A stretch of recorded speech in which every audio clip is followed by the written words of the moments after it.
Assalamualaikum warahmatullahi wabarakatuh. Halo semuanya, perkenalkan nama saya Reksan Paujan dengan nomor induk mahasiswa 12140700101. Saya dari jurusan Manajemen Haji dan Umroh Universitas Islam Negeri Sunan Gunung Jati Bandung. Di sini atau di video kali ini saya akan menjelaskan mengenai beberapa materi yang sangat bermanfaat. Yang pertama, saya akan mempraktekkan bagaimana cara menggunakan kain ihram yang benar gitu. Yang kedua, saya akan memberikan pemahaman seputar doa niat haji dan umroh serta berbagai doa-doa selama melaksanakan ibadah haji dan umroh supaya ibadah kita lebih lancar dan banyak pahalanya, apalagi nanti saat di tanah suci berkali-kali lipat untuk dari segi pahalanya gitu. Selanjutnya saya pun di sini akan menjelaskan bagaimana fungsi manajemen BIMSIK di KUA dan KBHU, unsur manajemen bimbingan manasik di KBIH dan KUA. Serta satu lagi yang terakhir, saya akan menjelaskan bagaimana khutbah saat berada di Arafah nanti. Masya Allah. Jika kalian penasaran, tapi harusnya penasaran sih, Saya tidak. cek videonya, lanjut nonton videonya sampai selesai dan selamat mendengarkan penjelasan yang sangat bermanfaat. Terima kasih. Baik, para calon jamaah sekalian, mohon diperhatikan dan mohon disimak baik-baik. Ini adalah tutorial cara menggunakan kain ihram untuk posisi saat bersa'i dulu ya teman-teman. Nah, caranya ini kan lebar untuk kain sa'i, kain ihramnya sepanjang seperti ini ya teman-teman. Nah, satukan ujung kiri dengan ujung kanan, pegang sama tangan kanan. Tangan kiri ke ujung kain ihram yang di kiri, goyang. Nah, simpan di atas. Kalau bisa sampai tegang ya, biar enggak melorot. Nanti kan malu gitu kan? Ya kan pada jamaah malu tuh kelihatan. Nah, ini dipegang seperti ini. Ke sini kan ke kiri, tuh udah ke kiri, lihat sampai ke ketiak dan sebelah kiri. Balik lagi ke kanan. Setelah ini bisa dilakukan seperti para jamaah melakukan ibadah sholat ya, atau saat menggunakan sarung. Nah ini nih, tuh tinggal disampingkan saja, tuh kan insya Allah aman tuh. Oke, yang kedua ini ada kain ihram yang kedua, karena kain ihram ada dua. Kalau satu kan masih auratnya masih terlihat. Nah, untuk penggunaannya, sebentar ya. Kok beda? Nah, untuk penggunaannya, ini katasin dulu. Yang ujung kanan atau boleh yang ujung kiri masukkan ke sudut. Kalau misalnya yang kanan, masukkan ke sudut yang sebelah kiri. Kalau yang kiri, masukkan ke sudut sebelah kanan. Nah, masuk. Nah, seperti ini. Setelahnya tinggal masukkan ini ke sebelah kiri. Kalau ada teman yang membantu, bagusnya tali ujung yang sebelah kanan dimasukkan ke sini. Biar apa? Biar tidak melorot bajunya juga, yang kain keduanya juga gitu. Selanjutnya untuk bersa'i, ini tetap seperti ini, tapi kalau bisa dibuat agar tegang. Nah, ketiak ulangkan ke tangan kanan harus terlihat. Nah, yang ini tinggal kesini kan. Tetapi seperti biasa yang tadi, bagusnya ada yang membantu, baik itu dari sesama jamaah maupun dari pembimbingnya, masukkan ke sebelah sini. Nah, ada juga cara terakhir, yaitu ketika melaksanakan sholat. Kan harus mudah tuh kan saat gini kan untuk pelaksanaannya. Nah, Pokoknya usahakan banyak metode atau cara, karena saking banyaknya metode saya tidak akan peragakan, tapi saya akan menjelaskan saat ketika sholat yang terpenting itu auratnya tertutup dan kedua tangan bisa melakukan sholat tanpa terganggu gitu, dan nantinya juga ininya tidak akan melorot saat melaksanakan ibadah sholat. Seperti itu teman-teman, mudah-mudahan kalian mengerti dengan tutorial yang saya berikan. Semoga bermanfaat. Baik, mari kita mulai ke pembahasannya. Niat umrah. Bismillahirrahmanirrahim. Labbaik Allahumma umrata. Yang artinya, aku sambut panggilanmu ya Allah untuk berumrah. Atau kalian bisa membaca niat umrah yang satu lagi. Nawaitul umrata wa ahramtu bihallahi ta'ala. Yang artinya, aku berniat umrah dengan berihram karena Allah Ta'ala. Selanjutnya, niat haji. Labbaik Allahumma hajja.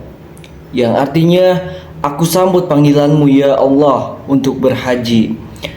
Atau ada niat haji yang kedua, nawaitul hajja wa ahramtu bihillahi ta'ala. Yang artinya, aku berniat haji dengan berihram karena Allah Ta'ala. Nah, di sini juga saya akan menjelaskan mengenai niat haji ifrad. Simak baik-baik. Labbaik Allahumma hajja. Artinya, aku sambut panggilanmu ya Allah untuk berhaji. Atau membaca nawaitul hajja wa ahramtu bihillahi ta'ala. Artinya, aku niat haji dengan berihram karena Allah Ta'ala. Nah, selanjutnya ada niat haji qiran. Labbaik Allahumma hajja wa umrata. Artinya, aku datang memenuhi panggilanmu ya Allah untuk berhaji dan umrah. Atau membaca nawaitul hajja wal umrata wa ahramtu bihimallahi ta'ala. Artinya, aku niat haji dan umrah dengan berihram untuk haji dan umrah karena Allah Ta'ala. Selanjutnya, saya akan membacakan niat ihram dengan isyarat dengan ishtirat bagi jemaah haji lemah dan sakit. Yang pertama, niat umrah dengan ishtirat. Bismillahirrahmanirrahim. Labbaik Allahumma umrata fa in habasani habis Allahumma pamahillai haisu habasani. Yang artinya, aku sambut panggilanmu ya Allah untuk berumrah, tetapi jika aku terhalang oleh sesuatu ya Allah, maka aku akan bertahalul di tempat aku terhalang itu. Yang kedua, niat haji dengan isytirat.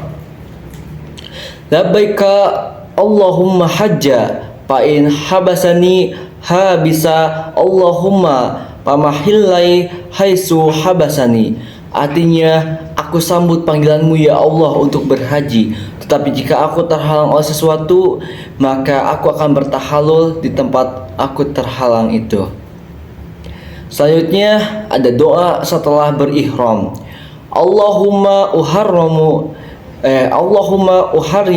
sya'ri wa bashari wa jasadi wa jami'a jawari min kulli syai'in haramta 'alal muhrim.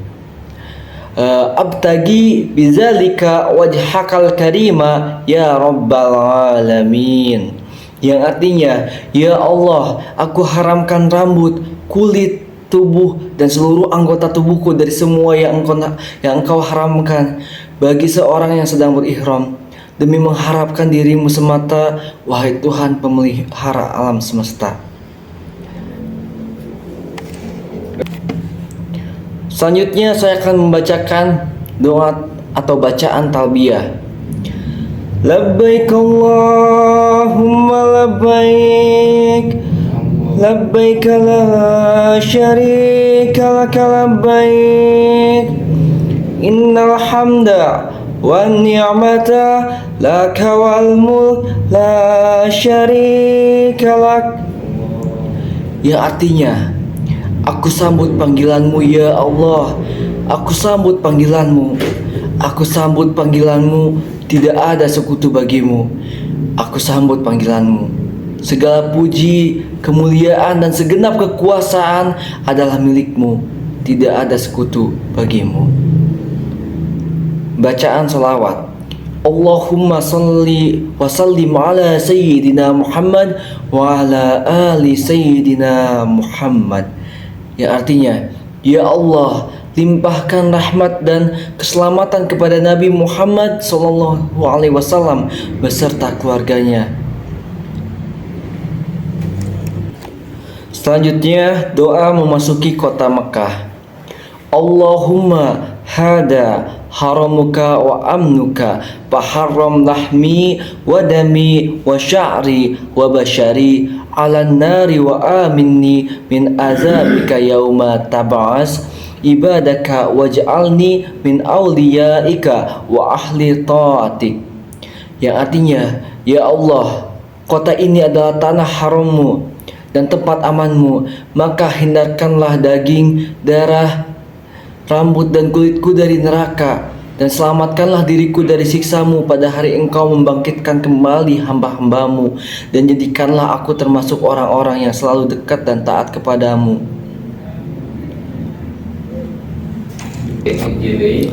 Selanjutnya, doa memasuki Masjidil Haram. Allahumma antas salam wa minkas salam fahayyina rabbana bis salam wa dakhilna jannata darus salam tabarakta rabbana ya ta'ala ya zal jalali wal ikram. Rabbikfirli zunubi waftahli abwaba rahmatik. Bismillahi walhamdulillah wa sallallahu wassalamu ala rasulillah. Artinya, ya Allah, Engkau sumber keselamatan dan darimulah datangnya keselamatan. Hidupkanlah kami wahai Tuhan kami dengan keselamatan, dan tempatkanlah kami pada surga negeri keselamatan. Maha banyak anugerahmu dan maha tinggi Engkau wahai Tuhan yang memiliki gugatan dan kehormatan. Ya Allah, ampunilah dosa-dosaku dan bukakanlah pintu-pintu rahmatmu. Dengan nama Allah disertai segala puji bagi Allah serta sholawat dan selamat untuk Rasulullah SAW. Selanjutnya, doa ketika melihat Ka'bah. Allahumma zid hadal baita tashrifan wa ta'ziman wa takriman wa mahabah wa zid man syarrafah wa addamah wa karramah mimman hajjah awi atamarah tashrifan wa ta'ziman wa takriman wa birra. Artinya, ya Allah, tambahkanlah kemuliaan, keagungan, kehormatan dan wibawa pada bait Ka'bah ini, dan tambahkan pula pada orang-orang yang memuliakan, mengagungkan dan menghormatinya di antara mereka yang berhaji atau yang berumrah, dan kemuliaan, keagungan, kehormatan dan kebaikan. Selanjutnya ada doa ketika melintasi maqam Ibrahim. Rabbi adkhilni mudkhala sidqi wa ahrijni mukhraja sidqi waj'alni miladunka sultanan nasira wa qal ja'al haqqu wa zahaqal batilu innal batila kana zahuqa. Yang artinya, ya Tuhanku, masukkan aku ke tempat masuk yang benar, dan keluarkan pula aku ke tempat keluar yang benar, dan berikanlah kepadaku dari sisimu kekuasaan yang dapat menolongku, dan katakanlah kebenaran telah datang dan yang batil telah lenyap. Sungguh yang batil itu pasti lenyap. Baik, selanjutnya saya akan menjelaskan fungsi manajemen bimbingan manasik di KBIH dan KUA. Yang pertama, di KBIH, yang pertama tuh yang harus dilakukan tuh harus adanya persiapan rukun ibadah. Manajemen bimbingan manasik bertugas untuk memberikan pengetahuan dan pemahaman kepada jamaah tentang rukun dan tata cara pelaksanaan ibadah haji dan umroh. Mereka memberikan panduan terkait persiapan fisik, persiapan mental, dan persiapan material yang diperlukan selama perjalanan ibadah. Yang kedua, perlunya pendampingan selama perjalanan. Manajemen bimbingan manasik akan mendampingi jamaah selama perjalanan ibadah haji dan umroh. Mereka akan memberikan arahan dan nasihat kepada para jamaah mengenai tata cara pelaksanaan ibadah, menjaga kebersamaan dan kedisiplinan kelompok, serta membantu mengatasi masalah yang mungkin timbul selama perjalanan. Baik, selanjutnya yang ketiga, penyelenggaraan manasik. Manajemen bimbingan manasik bertanggung jawab dalam menyelenggarakan program manasik, yaitu simulasi atau latihan ibadah haji dan umroh sebelum keberangkatan jemaah. Program ini meliputi penjelasan tata cara pelaksanaan ibadah, doa-doa yang harus dibaca, mau itu yang wajib atau yang sunnah, serta latihan fisik dan mental untuk menghadapi situasi di tanah suci. Karena situasi di sini dengan situasi di sana berbeda, mulai dari iklim dan hal-hal lainnya gitu. Selanjutnya, adanya penanganan kritis dan darurat. Manajemen bimbingan manasik di KBIH memiliki peran dalam penanganan krisis dan darurat yang mungkin terjadi selama perjalanan ibadah. Mereka harus siap mengkoordinasikan tindakan darurat, memberikan bantuan medis, serta memberikan arahan kepada para jamaah dalam situasi yang tidak terduga.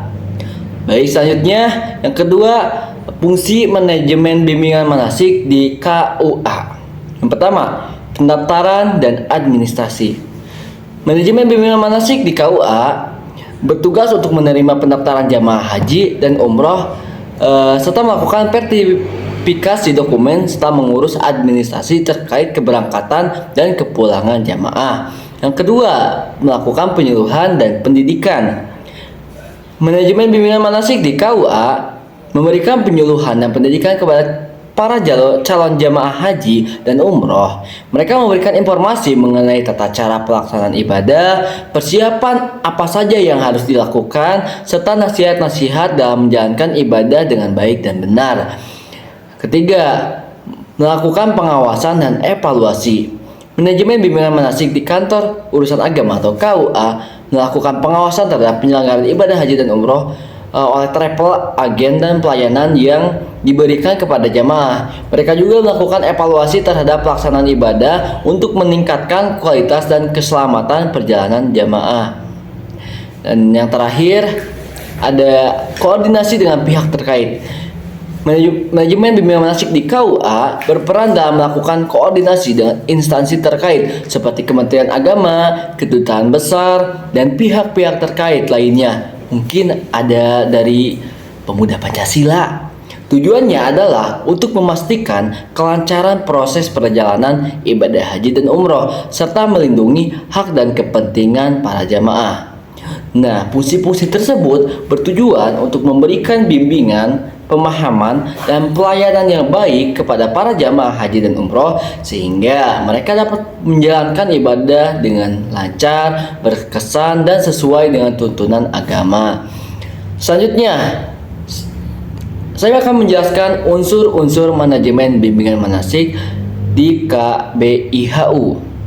Yang pertama, perencanaan. Manajemen bimbingan manasik melakukan perencanaan program bimbingan manasik termasuk jadwal kegiatan, materi yang akan disampaikan, lokasi pelaksanaan, dan pengaturan kelompok jamaah. Perencanaan juga mencakup penentuan strategi pembelajaran dan pendekatan yang efektif untuk membantu jamaah memahami dan menjalankan ibadah dengan baik dan benar. Yang kedua, adanya pengorganisasian. Manajemen bimbingan manasik mengatur struktur kelompok bimbingan, membagi tugas dan tanggung jawab kepada anggota tim bimbingan, serta mengkoordinasikan kegiatan yang terkait dengan persiapan ibadah haji dan umroh. Mereka juga mengatur sarana dan prasarana yang diperlukan untuk program bimbingan. Yang ketiga, pelaksanaan manajemen bimbingan manasik. Menjalankan program bimbingan manasik seperti menyelenggarakan pertemuan, ceramah, simulasi, praktik ibadah, dan latihan fisik. Mereka memberikan bimbingan langsung kepada jamaah dalam memahami tata cara pelaksanaan ibadah dan memberikan penjelasan tentang doa-doa apa saja yang harus dibaca selama berada di sana. Yang keempat, pengendalian. Manajemen bimbingan manasik melakukan pengawasan terhadap kegiatan bimbingan manasik. Mereka memastikan bahwa jamaah memperoleh pemahaman yang cukup, memantau perkembangan jamaah dalam menjalankan ibadah, dan mengatasi masalah atau kesulitan yang mungkin timbul selama bimbingan manasik. Pengendalian juga mencakup pemantauan kesehatan jamaah dan keselamatan selama program bimbingan. Yang terakhir, evaluasi. Manajemen bimbingan manasik melakukan evaluasi terhadap program bimbingan manasik yang telah dilaksanakan. Mereka mengevaluasi efektivitas program, respon jamaah terhadap bimbingan, dan keberhasilan dalam mempersiapkan jamaah menjalankan ibadah haji dan umroh. Hasil evaluasi digunakan untuk meningkatkan kualitas program dan memberikan perbaikan yang diperlukan untuk kegiatan selanjutnya. Selanjutnya ada unsur-unsur manajemen bimbingan manasik di KUA. Yang pertama, pendaftaran dan administrasi. Unsur ini melibatkan penerimaan pendaftaran jamaah haji dan umroh, verifikasi dokumen, pengelolaan administrasi keberangkatan dan kepulangan jamaah, serta mengatur logistik yang diperlukan selama proses bimbingan manasik. Yang kedua, penyuluhan dan pendidikan. Unsur ini mencakup penyediaan penyuluhan dan pendidikan kepada calon jamaah haji dan umroh. KUA memberikan informasi mengenai persiapan ibadah, tata cara pelaksanaan ibadah, serta nasihat dan bimbingan dalam menjalankan ibadah secara benar. Selanjutnya ada pengawasan dan evaluasi.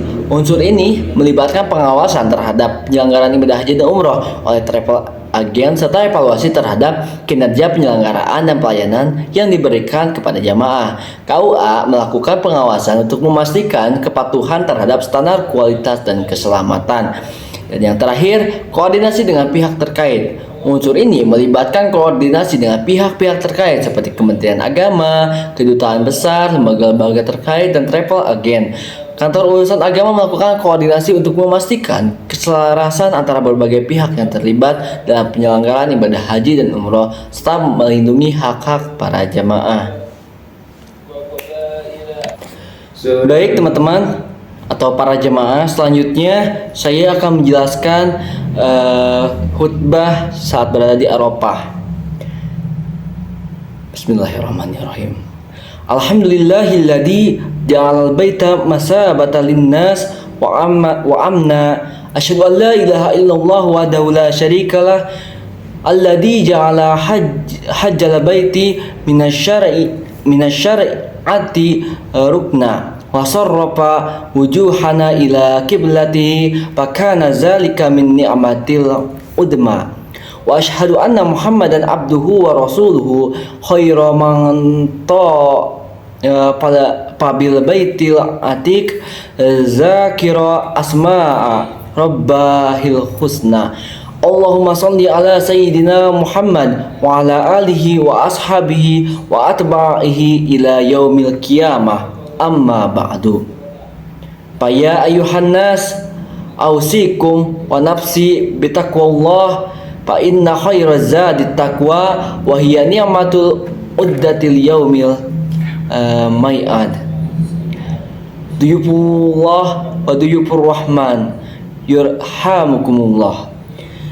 Pada hari yang penuh rahmat dan maghfirah ini, marilah kita panjatkan puji dan syukur kepada Allah Subhanahu wa taala karena kita ditakdirkan oleh Allah Subhanahu wa taala bisa berkumpul di tempat yang sangat mulia ini, yaitu Padang Arafah.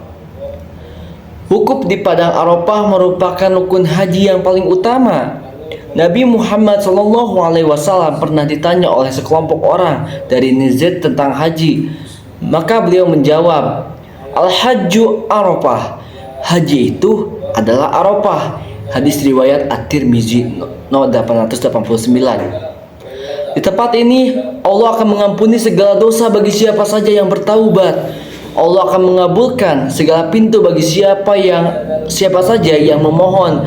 Maka Rasulullah SAW bersabda, Ma miyaumin aksaru ayyu'atiqallahu fihi abda minan nari miyaumi Arafah. Tiada hari yang Allah lebih banyak membebaskan hamba-hambanya dari neraka melebihi hari Arafah. Hadis riwayat Muslim dari Aisyah radhiyallahu anhu. Jamaah haji yarhamukumullah. Begitu besar kasih sayang Allah yang telah dicurahkan kepada kita. Padahal kita ini hanyalah senggok tulang berbalut daging yang terus membungkus aib dan maksiat di sepanjang tahun. Membaca Al-Fatihah saja belum fasih, sholat kerap tidak khusyuk dan malas berjamaah. Berzikir hanya di ujung lidah, tidak sampai menyentuh hati. Entah mengapa kita dipilih oleh Allah menjadi orang yang bisa bersimpuh di tanah Arafah ini. Mungkin berkat doa kedua orang tua kita, kiai-kiai kita, guru-guru kita, tetangga-tetangga kita, fakir miskin di sekitar kita, dan orang-orang yang soleh yang berkenan memohonkan ampun untuk jenis manusia yang berlumuran dosa seperti kita ini. Saat ini yang terpenting adalah kita berusaha dan berdoa dengan sungguh-sungguh agar haji kita makbul dan mabrur.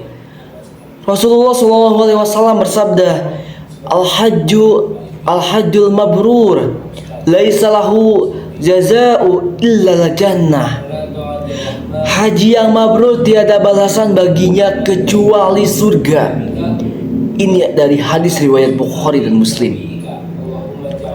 Qala An-Nawawi ma'nahu annahu la yaktasiru li sahibiha minal jazaa' ala takbir ba'da dunubihi la yudaan yadkhul al-jannata qala wal asahil ashhar annal hajja al-mabrur alladhi la yukhalita isma ma'khudi min birri wa huwa at-ta'an. Menurut Muhyiddin Syarf An-Nawawi, makna hadis tiada balasan bagi haji mabrur kecuali surga adalah bahwa ganjaran bagi orang dengan haji mabrur tidak hanya sebatas penghapusan sebagian dosa. Mabrur itu yang mengharuskan ia masuk surga.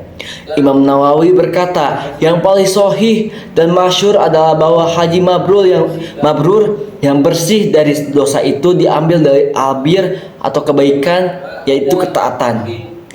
Jalaluddin As-Suyuti Syarhus Sayuti li Sunan An-Nasa'i Hal Maktab Al-Maktub Al-Islamiyah cat kedua.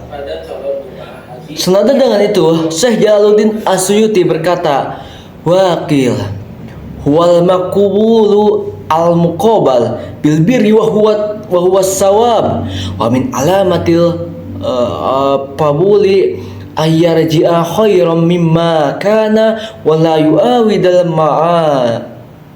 ma'asi. Haji mabrur adalah haji yang diterima, yang dibalas dengan kebaikan, yaitu pahala. Apa itu teman-teman? Pahala.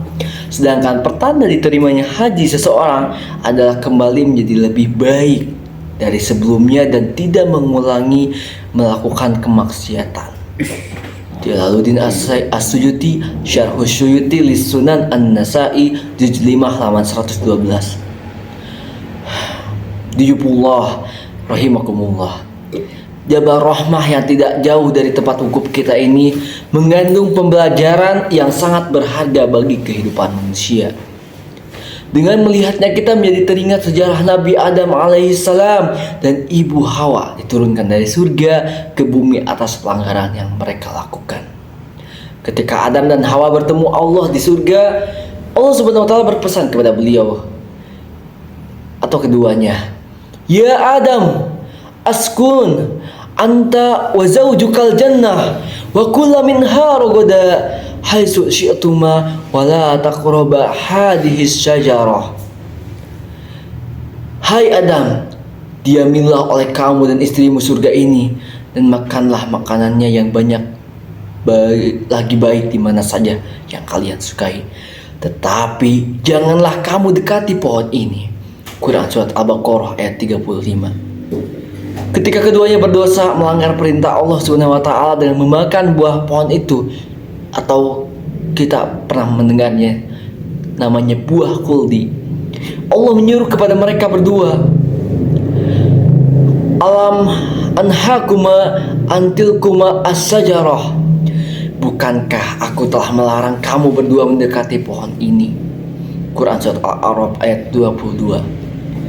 Kesan yang ditimbulkan oleh redaksi kedua ayat tersebut antara lain bahwa sebelum terjadinya pelanggaran, Allah bersama Adam dan Hawa berada pada suatu posisi berdekatan, yakni masing-masing tidak jauh dari pohon terlarang. Karena itu, isyarat kata yang dipergunakan untuk menunjuk pohon adalah isyarat dekat, yakni hadihi, ini. Tetapi ketika Adam dan Hawa melanggar, mereka berdua menjauh dari posisi semula, dan Allah pun demikian, sehingga Allah harus menyuruh kepada mereka, yakni berbicara dari tempat yang jauh. Dan ini pula yang menyebabkan Allah menunjuk pohon terlarang itu dengan isyarat jauh, yakni tilkuma, itu. Dari kedua ayat tersebut terlihat baik Adam maupun Allah SWT masing-masing menjauh, tetapi jika mereka kembali bertaubat masing-masing dan mendekat sehingga pada akhirnya akan berada pada posisi semula. Memang Allah berfirman, wa idza sa'alaka ibadi anni fa inni qaribu ujibu da'watad da'i da'an. Jika hamba-hambaku yang taat dan menyadari kesalahannya bertanya kepadamu tentang aku, sesungguhnya aku dekat dan memperkenankan permohonan jika mereka bermohon kepada aku. Quran Surat Al-Baqarah ayat 186. Tuyubur Rahman yurhakumullah. Kesadaran manusia terhadap kesalahannya mengantarkan Allah mendekat kepadanya. Pada gilirannya, hal itu akan menyebabkan manusia bertaubat. Perlu diingat bahwa taubat secara harfiah berarti kembali, sehingga dengan demikian Allah Subhanahu wa taala pun akan kembali pada posisi semula. Allah berfirman, Bismillahirrahmanirrahim. Fatalaqa Adamu min rabbihi kalimatin fataba alaihi innahu huwat tawwabur rahim. Artinya, Adam menerima kalimat-kalimat dari Tuhannya, maka dia, Allah SWT, menerima taubatnya. Sesungguhnya dia maha penerima taubat lagi maha pengasih. Quran Surat Al-Baqarah ayat 37. Ibnu Katsir dalam kitab tafsirnya bahwa yang dimaksud Adam menerima kalimat-kalimat dari Tuhannya adalah ketika Adam berkata, wahai Tuhanku, bagaimanakah jika aku bertaubat dan memperbaiki diriku? Maka Allah berfirman, kalau begitu aku akan memasukkan kamu ke surga. Termasuk yang dimaksud dengan beberapa kalimat ialah perkataan Adam. Bismillahirrahmanirrahim. Qala rabbana dhalamna anfusana wa illam taghfir lana wa tarhamna lanakunanna minal khasirin. Artinya, keduanya berkata, ya Tuhan kami telah menganiaya diri kami sendiri, dan jika Engkau tidak mengampuni kami dan memberi rahmat kepada kami, niscaya pastilah kami termasuk orang-orang yang merugi. Quran Surat Al-A'raf ayat 23. Ayat lain yang senada adalah wa in udtum udna. Jikalau kamu kembali, kami pun akan kembali. Quran Surat Al-Isra ayat 8. Dan Allah selalu rindu akan kembalinya manusia kepadanya. Nabi Muhammad SAW bersabda bahwa Allah berfirman, Ida taqarrabal abdu ilayya shibara taqarrabtu ilaihi dhira'a wa ida taqarraba ilayya dhira'a taqarrabtu minhu ba'a wa ida atani yashi ataituhu harawalah. Apabila hambaku mendekat kepadaku sejengkal, aku mendekat kepadanya sehasta. Bila ia mendekat kepadaku sehasta, aku mendekat kepadanya sedepak. Bila ia datang kepadaku dengan berjalan, aku akan datang menemuinya dengan berlari. Hadis riwayat Bukhari dari Anas bin Malik. Kata taqarrub secara bahasa adalah taqabul qurbi atau mencari kedekatan. Dengan demikian taqarrub ilallah berarti mencari kedekatan kepada Allah Subhanahu wa taala. Ibnu Hajar Al-Asqalani Fathul Bari 18/348. Konteks hubungan manusia bersama sesamanya dapat ditarik kesan dari penamaan manusia dengan kata al-insan. Kata ini menurut sebagai ulama terambil dari kata uns yang berarti senang atau harmonis, sehingga dari sini dapat kita pahami bahwa pada dasarnya manusia selalu merasa senang dan memiliki potensi untuk menjalin hubungan harmonis antar sesamanya. Tetapi jika melakukan dosa terhadap sesama manusia, maka hubungan tersebut menjadi terganggu dan tidak harmonis lagi. Namun manusia akan kembali ke posisi semula atau harmonis pada saat ia menyadari kesalahannya dan berusaha mendekatkan kepada siapa yang pernah ia lukai hatinya untuk meminta maaf kepadanya. Dr.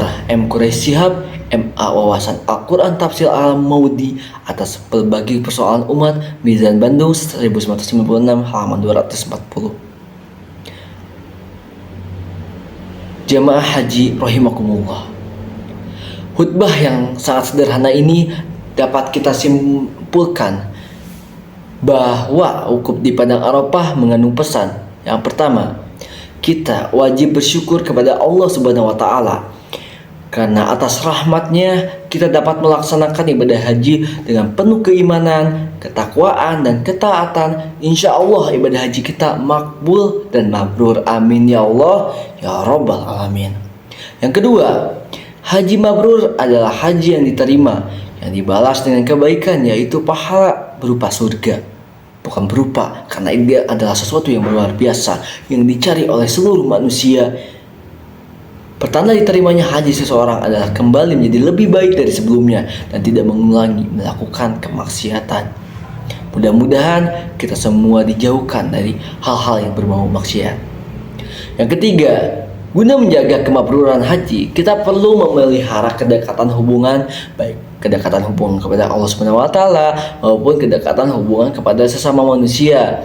Kedekatan kepada Allah diperoleh dengan kesadaran terhadap kesalahan yang telah diperbuat dan bertobat kepadanya. Kedekatan kepada sesama manusia diperoleh dengan kesadaran terhadap kesalahan yang telah diperbuat dan berusaha mendekat kepada siapa yang pernah kita lukai hatinya untuk meminta maaf kepadanya. Dengan demikian akan tercipta hubungan harmonis, baik hubungan yang bersifat vertikal kepada Allah Subhanahu wa taala maupun hubungan yang bersifat horizontal kepada sesama manusia. Mudah-mudahan kemabruran haji kita akan selalu terjaga.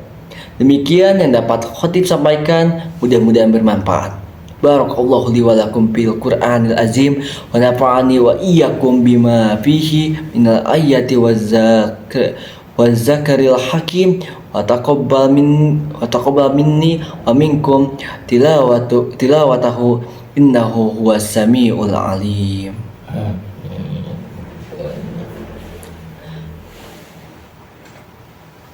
Aduh, capek terlalu padu.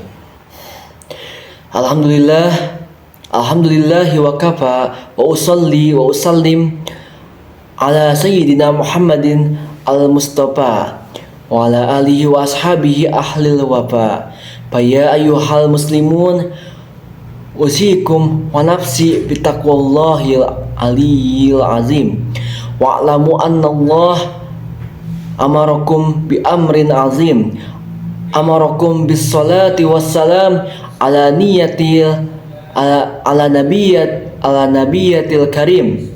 Faqala inna Allaha wa malaikatahu yusalluna 'alan nabi.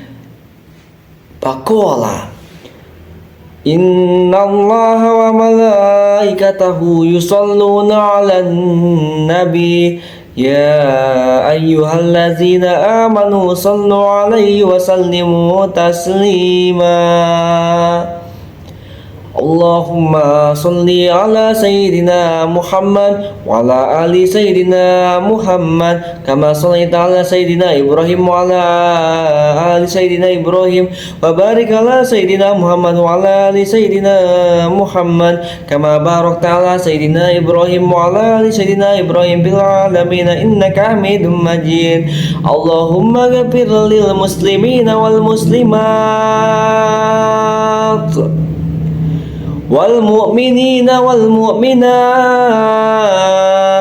الأحياء منهم والأموات ربنا هب لنا من أزواجنا وذريتنا قرة أعين واجعلنا للمتقين إماما اللهم إنا نسألك حجا مبرورا وسعيا مسكورا وزابا مغفورا وعملا صالحا مقبولا وتجارة لن تبور يا عالم ما في الصدور أخرجنا يا الله من الظلمات إلى النور اللهم ادفع عنا البلاء والغلاء والوباء والفحشاء والمنكر والبعياء والسيوف المختلفة والشدائد والمحان ما ظهر منها وما بطن من بلادنا هذا خاصة ومن بلدان المسلمين عامة إنك على كل شيء قدير ربنا آتنا في الدنيا حسنة وفي الآخرة حسنة وقنا عذاب النار عباد الله إن الله يأمر بالعدل والإحسان وإيتاء ذي القربى وينهى عن الفحشاء والمنكر والبغي يعظكم لعلكم تذكرون فاذكروا الله azima yazkurukum wala zikrullahi akbar. Alhamdulillah, sekian materi yang bisa saya sampaikan. Mudah-mudahan apa yang saya sampaikan dari awal bisa bermanfaat untuk teman-teman maupun para jamaah yang menyimak materi ini dari awal sampai akhir. Mohon maaf bila ada kesalahan, baik itu saat pembacaan ayat suci Al-Quran ataupun saat membaca membaca hadis. Mohon maaf bila ada kesalahan saat di sana, karena kesalahan datangnya dari saya, kebenaran datangnya dari Allah Subhanahu wa taala. Wabillahi taufiq wal hidayah. Wassalamualaikum warahmatullahi wabarakatuh. Waalaikumsalam. Mabrur. Ketiga, penyelenggaraan manasik. Aduh, mohon maaf teman-teman, tadi ada kendala jaringan, jadi ada suara. Oke, maaf teman-teman, tadi ada kendala. Mungkin kalian kalau mau tahu kendalanya apa, boleh digeserlah 1 menit dan perhatikan kembali.